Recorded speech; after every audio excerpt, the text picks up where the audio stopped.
Terima kasih Anda masih bersama kami di Perspektif dan kita masih lanjut lagi nih ngebahas tentang film Tilik bersama Kak Elena. Nah, berarti kalau misalnya untuk produksi filmnya sendiri mungkin terlepas pada saat itu tadi sempat cerita kalau misalnya lifestyle-nya melihat secara pengalaman, oh kalau misalnya di sana tuh naik bus apa segala macam. Tapi meaning-nya ini kan juga ada hoax tentang representasi wanita. Aku sempat baca juga beberapa artikel tentang orang-orang yang kritik Tilik sendiri gitu. Apakah sebetulnya itu menjadi isu yang sekarang saat ini dihadapi di Indonesia? Menurut Kak Elena sendiri seperti apa? Lagi-lagi kalau ditarik, aku merasa bahwa kita hanya cukup membuat karya, terus interpretasi publik itulah disilahkan gitu, dipersilahkan seluas-luasnya. Gitu. Cuman akhirnya merespon itu mungkin ada relatable antara Tilik dan apa yang terjadi sekarang gitu, yang mana orang jadi punya bahan nih untuk terus membuat isu baru atau isu itu diulas dan segala macam. Ya tidak bisa membatasi, tidak bisa mengkotak-kotakan, bahkan untuk bilang jangan dikritik, jangan ini tidak ada hubungannya sama ini, aku jadi nggak bisa karena ya udah interpretasi publik adalah milik mereka gitu. Ya hanya menyajikan aja apa yang sudah dibuat gitu, nanti terlepas nanti orang mau ngomong apa ya sudah itu pendapat mereka masing-masing. Betul. Ya. Oke. Tapi untuk kedepannya apakah apa tema-tema yang mungkin akan dibahas di setiap film pendek, karena kan ini kan udah ngebahas tentang hoax, tentang ibu-ibu gitu, apa ke depannya Kak? Tidak bisa aku sampaikan kalau kedepannya akan membahas apa, tapi rahasia. Tapi memang masih sesuatu yang dekat dengan kita gitu, sesuatu yang hubungannya sama sosial, sama budaya itu masih akan lekat ke depannya gitu, yang sedang kami develop sekarang. Oke, masih berhubungan dengan masyarakat tentunya ya. Masih. Sosial itu jadi apa ya? Kayaknya jadi bahan kami untuk selalu bikin karya gitu, karena itu yang paling dekat ya kan.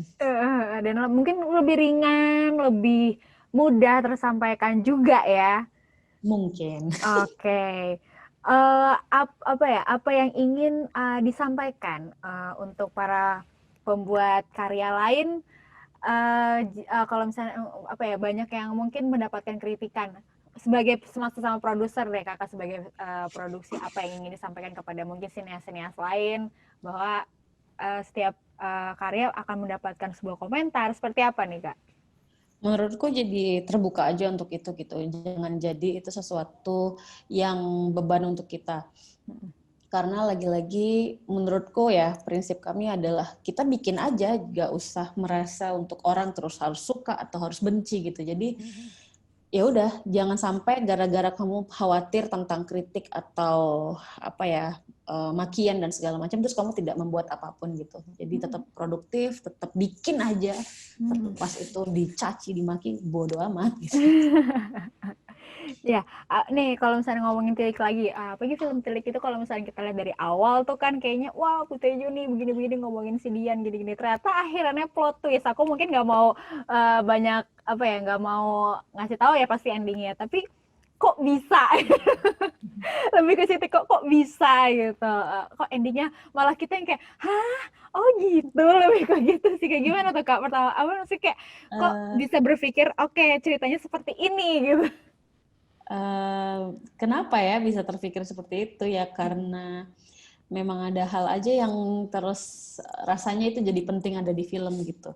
Tapi lagi-lagi itu bukan jadi satu bagian yang membenarkan bahwa hoax itu jadi benar atau Ya, benar. Perempuan itu jadi apa atau segala macamnya, tidak. Tapi kalau dirinci lagi, kalau ditonton lagi, semua jawaban yang dipertanyakan siapa Dian, siapa bapak itu, kenapa mereka begini, itu terjawab di dialog-dialog mereka sepanjang jalan itu. Gitu. Coba ditonton lagi. Ya mungkin aku fokus banget waktu itu karena Butejo lagi ini banget kan, maksudnya lagi viral, jadi aku memang fokus sama karakter Butejo, cara ngomongnya. Itu yang jadi apa ya, bukan opini apa sih, perkiraan kami ketika kenapa sih orang akhirnya bertanya ini siapa, dan kadang-kadang menjudge bahwa Dian pelakor atau siapa. Ya, mungkin karena mereka terhipnotis dengan aktingnya Butejo kali ya. Kami sempat berpikir seperti itu gitu, tapi ya aku nggak tahu juga.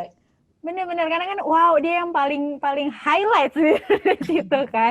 Jadi kayak kita fokus bener-bener, aku sendiri pun nonton kayak oke ini Bu Tejo orangnya begini, oh iya cara ngomongnya, maksudnya nyinyir-nyinyirnya emang Iya, bener-bener iya, iya. seperti itu. Maksudnya kayak aku yang kayak masa sih gitu. Ternyata emang pada akhirnya ceritanya memang dibuat seperti itu. Menurut aku jujur plot twist gitu. Jadi sempat nggak nyangka gitu, tapi ternyata mendapatkan respon yang beragam, ada yang positif, ada yang negatif, tapi mungkin kalau aku lebih ke kayak lucunya dari Bu Tejo sendiri gitu, mempresentasikan oke emak-emak nih. Apalagi Iya. adegan yang paling lucu adalah emak-emak ketika ngelawan polisi. Itu kayaknya relate banget ya. Dan kebetulan adegan itu beneran kita ambil dari kenyataan waktu itu lagi viral. Ingat nggak sih Mbak, waktu itu ada ibu-ibu yang ditilang naik motor, masuk berita nih, terus dia membalas polisi itu dengan menggigitnya gitu. Oh iya ya, sempat bener-bener. Ya udah kita tarik aja itu terus ke adegan itu gitu. Oh gitu. Jadi apa namanya? Kembali lagi itu dari berdasarkan kisah nyata diangkat menjadi film ya. Tapi itu jadi lucu ya. Mempresentasikan bahwa memang meme-meme yang tentang polisi atau emak-emak itu pasti apa ya paling menang di jalan tuh dipresentasikan dalam adegan itu ya. The power of emak-emak ya. Yes, betul. Nah, tapi apa nih sebenarnya itu kan dari pembahasan yang lucu-lucunya juga ya, dan juga mungkin cerita-cerita yang kakak buat dikemas dalam film Tilik. Tapi sebenarnya apa sih pesan yang ingin disampaikan melalui film Tilik ini? Lebih kepada sesama pembuat mungkin pesannya adalah terus aja produktif, terus aja berkarya gitu. Terlepas yang kayak aku tadi bilang, terlepas itu menjadi sesuatu yang salah terhadap masyarakat, itu kan bisa jadi bahan evaluasi kita, bisa jadi bahan lain untuk kita gitu. Jadi terus aja bikin. Menurutku jadi ya gitu lah Mbak.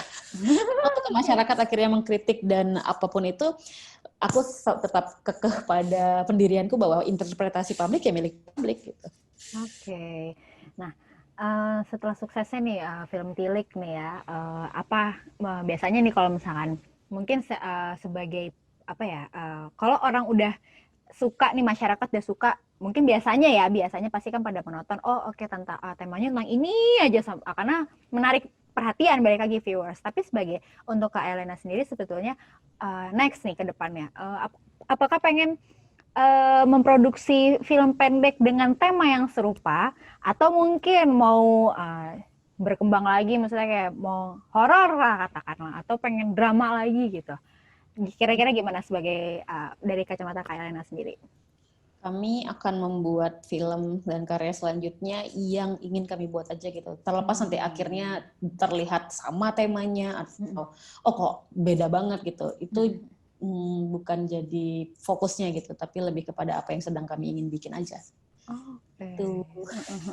Jadi Ini ya terlihat sangat egois ya, enggak ya? bukan, mungkin lebih ke balik lagi karena bikin dari hati gitu ya. Jadi apa namanya, tidak ada, bukan, mungkin lebih ke kayak nggak ada tekanan, ya nggak sih? Iya, Maksudnya udah bikin aja kan gitu kan. Mungkin kalau misalnya orang-orang kan melihat, oh oke sukanya yang karakter, misalnya Bu Tejo nih, Bu Tejo mulu ya, yang disampaikan Bu Tejo mulu, karena kan supaya menarik perhatian balik lagi ya. Tapi memang sebetulnya kalau misalnya dikulik ya emang banyak ya kan. Mungkin bisa aku simpulkan viralnya film Tilik ini mungkin sebuah hadiah ya. Ya, Elena, ya. karena fenomena ini tuh bukan akhirnya terus jadi memicu kami untuk terus bikin karya, enggak. Ada dan tidak adanya Tilik secara untuk apa jadinya viral ini, kami tetap akan terus berkarya gitu. Dan tetap apa-apa misalnya ya sukses atau tidaknya tetap terus go on gitu ya. Oke. Ada rencana nggak Kak mungkin membuat film layar lebar mungkin? Ada, kita punya rencana. Terus Agung bahkan mungkin next project-nya adalah layar lebar ya, tapi kita lihat nanti deh gitu. Oke. Ya semoga kalau emang tema-temanya buta-buta mungkin bisa lebih menarik lagi. Balik lagi ya. Doakan saja.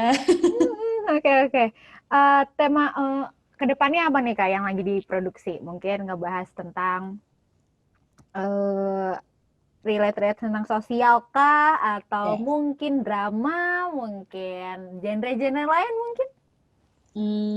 Tetap berhubungan dengan sosial, tetap mengangkat dari sesuatu yang kami dekat, entah itu budaya, entah itu ya intinya mungkin akan sama seperti film-film kami sebelumnya, cuman ada hal-hal yang akan kami lakukan lebih lah gitu. Oke. Aku Tapi tidak kalau bisa mengatakannya detail ya. oh iya Tia, nggak apa-apa karena nanti itu menjadi rahasia di proyek selanjutnya, nanti kita tunggu ya. Dan aku mau nanya lagi, ini beberapa film mungkin mengangkat tema bahasa Jawa termasuk Tilik ya. Mau nggak Kak keluar atau nanti ada nggak sih rencana Kakak untuk ngebahas tentang budaya lain atau mungkin Indonesia secara keseluruhan? Kira-kira ada nggak Kak? Mau. Kenapa kebanyakan film yang ada di Rapacana Films itu berbahasa Jawa gitu? Karena ya itu tadi Mbak, kami sehari-hari berbahasa Jawa. Ketika ketemu siapa juga berbahasa Jawa, tinggal di lingkungan yang di Jogja kan otomatis berbahasa Jawa. Jadi itu tadi kami ngambil yang dekat aja dengan kami. Cuman tidak menutup kemungkinan untuk terus akhirnya bikin film berbahasa lain atau dengan kedekatan lain, itu mungkin aja sih sebenarnya. Dan masih banyak lagi yang pengen saya bahas bersama Kak Elena, tapi kita break dulu. Jadi tetaplah bersama kami di Perspektif.